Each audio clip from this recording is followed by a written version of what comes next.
రాష్ట్రంలో ప్రస్తుతం స్థానిక సంస్థల ఎన్నికలపై ప్రజల్లో ప్రజాప్రతినిధుల్లో జోరుగా ప్రచారం జరుగుతోంది. బీసీ ఎడ్యుకేషన్ కమిషన్ రిపోర్ట్ ఇవ్వగానే ఎన్నికల నోటిఫికేషన్ ఎప్పుడైనా రావచ్చు. అయితే ముందు సర్పంచ్ ఎన్నికల లేదా ఎంపీటీసీ, జెడ్పీటీసీ ఎన్నికల ఇప్పుడు స్టేట్ పాలిటిక్స్ హాట్ టాపిక్ గా మారింది.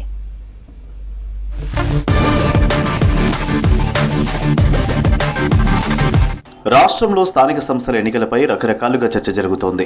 ఇదే టైంలో బీసీ రిజర్వేషన్ల అమలు అంశం హాట్ టాపిక్ గా మారింది. అయితే ముందు సర్పంచ్ ఎన్నికలు జరుగుతాయా లేదంటే ఎంపీటీసీ, జెడ్పీటీసీ ఎన్నికలు జరుగుతాయా అనేది ఉత్కంఠగా మారింది. దీనిపై ఒక్కొక్కరు ఒక్కోలా మాట్లాడుతున్నారు.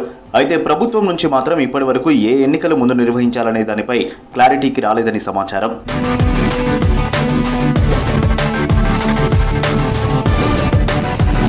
బీసీ రిజర్వేషన్లపై ప్రత్యేకంగా నియమించిన డెడికేషన్ కమిషన్ 1-2 రోజుల్లో రిజర్వేషన్ల అమలు రిపోర్టును ప్రభుత్వానికి ఇచ్చే ఛాన్స్ ఉంది.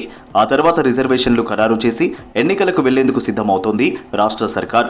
ఈ 2-3 రోజుల్లో డెడికేషన్ కమిషన్ రిపోర్ట్ ఇస్తే వారం రోజుల్లోనే నోటిఫికేషన్ వచ్చే ఛాన్స్ ఉంది.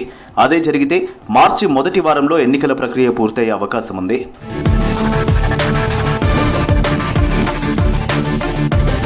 అయితే ముందుగా ఎంపీటీసీ, జెడ్పీటీసీ ఎన్నికలు నిర్వహించాలని, అందుకు సంబంధించిన ప్రాసెస్ పూర్తి చేయాలని అధికారులకు సూచనప్రాయంగా చెప్పినట్లు తెలుస్తోంది.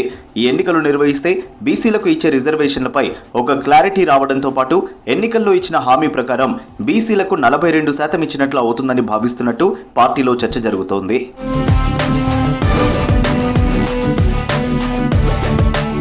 మరోవైపు ముందు సర్పంచ్ ఎన్నికలు నిర్వహిస్తారంటూ మరో చర్చ జరుగుతోంది.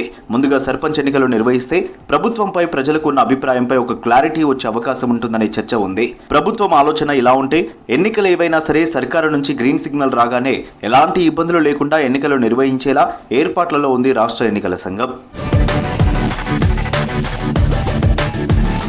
ఇప్పటికే జిల్లాకు 10 మంది అధికారులకు ఎన్నికల నిర్వహణపై ట్రైనింగ్ ఇచ్చింది ఎన్నికల సంఘం. మున్సిపాలిటీలో విలీనమైన గ్రామ పంచాయతీలను ఎన్నికల జాబితా నుంచి తొలగించాలని సూచించింది. రాష్ట్ర వ్యాప్తంగా ఎన్నికల ఏర్పాట్లపై ఈ నెల 12న అన్ని జిల్లాల కలెక్టర్లతో వీడియో కాన్ఫరెన్స్ నిర్వహించనుంది ఎన్నికల సంఘం.